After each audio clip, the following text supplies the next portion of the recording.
Hello everyone, स्वागत है आप सभी लोगों का। आज के वीडियो में हम भारत के जो प्रमुख तट हैं और उस पे कौन कौन से बंदरगाह स्थित हैं उनके बारे में विस्तार से जानेंगे। तो सबसे पहले तो जो भारत की समुद्री सीमा है उनके जो तट हैं उनको किस किस नामों से जाना जाता है ये देखते हैं। कई बार इससे रिलेटेड क्वेश्चन पूछे गए हैं, तो हम शुरू करते हैं।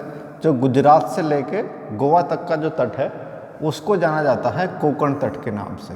यहाँ से यहाँ तक कोंकण तट, ठीक है। दूसरा, गोवा से लेके मंगलोर तक का जो तट है उसको जाना जाता है कन्नड़ तट या फिर केंद्रा तट भी इसको बोलते हैं, ठीक है।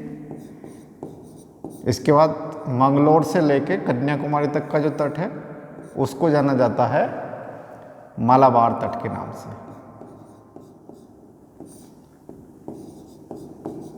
ठीक है। उसके बाद कन्याकुमारी से जो कृष्णा नदी का वो है मोहाना, यहाँ तक इस तट को जाना जाता है कोरोमंडल तट के नाम से, ठीक है। कोरोमंडल तट इसको बोलते हैं।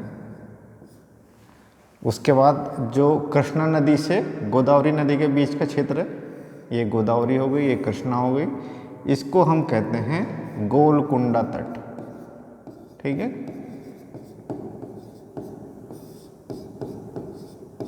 उसके बाद गोलकुंडा तट यानी गोदावरी नदी का जो मोहाना है उससे आगे तक का जो क्षेत्र है ये इसको कहा गया है उत्तरी सरकार तट, ठीक है। तो ये कुछ प्रमुख तट हैं। अब इन पे कौन कौन से बंदरगाह स्थित है इससे रिलेटेड कई बार क्वेश्चन एग्जाम में पूछे जाते हैं, ठीक है। जैसे हम गुजरात की बात करते हैं तो गुजरात में एक फेमस बंदरगाह है जिसको कहा गया है कांडला बंदरगाह, ठीक है। तो कांडला बंदरगाह कहाँ पर स्थित है? गुजरात में स्थित है।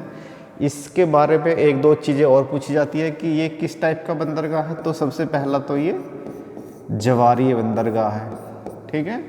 दूसरा, ये मुक्त व्यापार बंदरगाह है, ठीक है।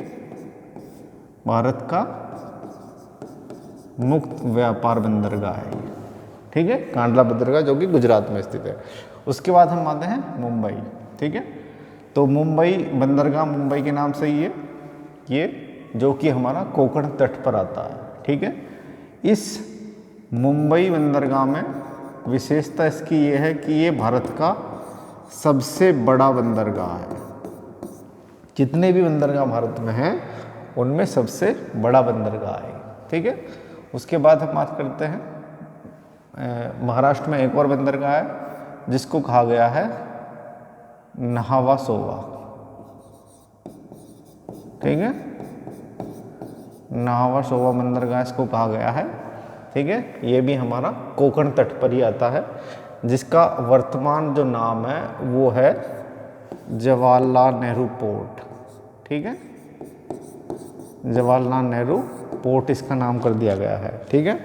कांडला बंदरगाह का जो वर्तमान नाम है वो है दीनदयाल बंदरगाह, ठीक है। दीनदयाल बंदरगाह, ठीक है। कई बार ऐसे भी क्वेश्चन पूछे जाते हैं कि भाई दीनदयाल बंदरगाह कहाँ पर है, तो कांडला का नाम जो है वो ये है। उसके बाद जेएल नेहरू पोर्ट कौन सा है हमारा? नावासोवा, जो कि हमारा कोंकण तट पर स्थित है, ठीक है। उसके बाद गोवा में एक बंदरगाह है जिसको कहा गया है मरमा गोवा, ठीक है। मरमा गोवा नाम से है ये, जो कि हमारा गोवा में स्थित है। और अगर कहीं बार इसका तट पूछा जाता है कि कौन से तट पर स्थित है, तो कोंकण तट पर स्थित है, ठीक है। उसके बाद हम बात करते हैं केंद्रा तट की। तो केंद्रा तट में गोवा से लेके मंगलोर तक का क्षेत्र है और मंगलोर में ही बंदरगाह है मंगलोर बंदरगाह, ठीक है। मंगलोर बंदरगाह, ये जेएल नेहरू जो पोर्ट है ये एक कृत्रिम बंदरगाह है, ठीक है। नहीं सॉरी, प्राकृतिक बंदरगाह है ये, और ये प्राकृतिक में सबसे बड़ा है, ठीक है। तो जितने भी प्राकृतिक हैं हमारे उनमें सबसे बड़ा है ये, ठीक है। प्राकृतिक में नाहवा शोवा सबसे बड़ा है, और अगर पूछा जाता है कि ओवरऑल कौन सा बड़ा है तो हमारा मुंबई है। ठीक है, उसके बाद मंगलौर में हमारा मंगलौर बंदरगाह है जो कि केंद्रा तट पे है। ठीक है, उसके बाद मंगलौर से लेकर कन्याकुमारी तक हमारा यहाँ पर एक बंदरगाह है, कोच्चि बंदरगाह। ठीक है, अब इसके बारे में एक विशेषता ये है कि ये कहाँ पर बना हुआ है, तो वेम्बनाड झील में बना हुआ है ये। ठीक है, वेम्बनाड झील में बना हुआ है, और कौन से तट पर है, मालाबार तट पर।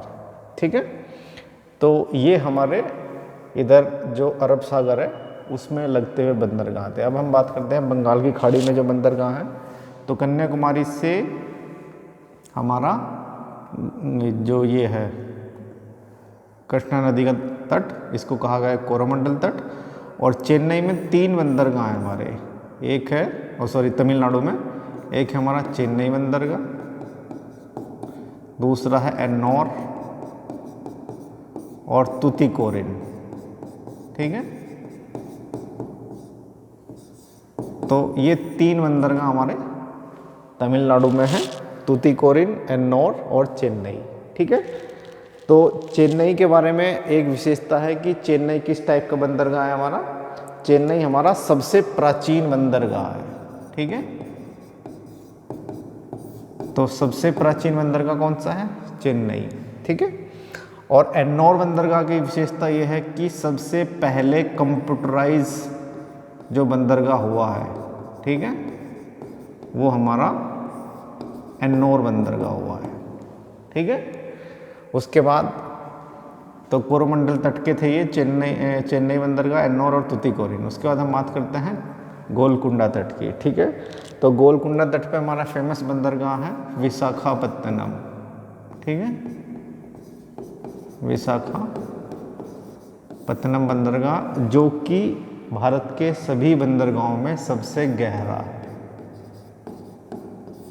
ठीक है, तो अगर पूछा जाता है कि सबसे बड़ा बंदरगाह कौन सा है तो मुंबई, सबसे गहरा कौन सा है विशाखापत्तनम, सबसे प्राचीन कौन सा है चेन्नई, और सबसे पहले कंप्यूटराइज कौन सा हुआ है एन्नौर। ठीक है, उसके बाद उत्तरी सरकार तट की बात करते हैं हम उड़ीसा में, तो उड़ीसा में एक फेमस बंदरगाह है यहाँ पर पारादीप। ठीक है, पारादीप बंदरगाह जो कि हमारा कोरोमंडल से जो ये हमारा गोलकुंडा तट है इससे उत्तरी सरकार तट तक जाता है। ठीक है, उसके बाद हम बात करते हैं यहाँ कोलकाता में, तो कोलकाता में बंदरगाह है कोलकाता बंदरगाह, उसी का ही सहायक है एक हल्दिया बंदरगाह। ठीक है, हल्दिया बंदरगाह। ठीक है, ये हो गया। इसका जो वर्तमान नाम है वो श्यामा प्रसाद मुखर्जी के नाम से कर दिया गया है। ठीक है, श्यामा प्रसाद मुखर्जी बंदरगाह कर दिया गया है हल्दिया का नाम। ठीक है, तो ये भारत के बड़े 12 बंदरगाह थे। उसके बाद इसमें 13वां बंदरगाह और बनाया है यहाँ पर पोर्ट ब्लेयर में, अंडमान निकोबार की जो राजधानी है वहीं पर बनाया है पोर्ट ब्लेयर बंदरगाह। ठीक है, पोर्ट ब्लेयर बंदरगाह जो कि भारत का 13वां बंदरगाह है। ठीक है, तो टोटल भारत में 13 बड़े बंदरगाह हैं। एक जो हमारा गोवा में है मरमा गोवा, कई बार क्वेश्चन ये भी पूछा गया है कि मरमा गोवा बंदरगाह कौन सी नदी के मुहाने पर बना हुआ है, तो जुआरी नदी के मुहाने पर बना हुआ है ये। ठीक है, जुआरी नदी के किनारे पर बना हुआ है। तो टोटल 13 बंदरगाह हैं भारत में बड़े। ठीक है, तो इनसे रिलेटेड कई बार क्वेश्चन पूछे गए हैं। Thank you.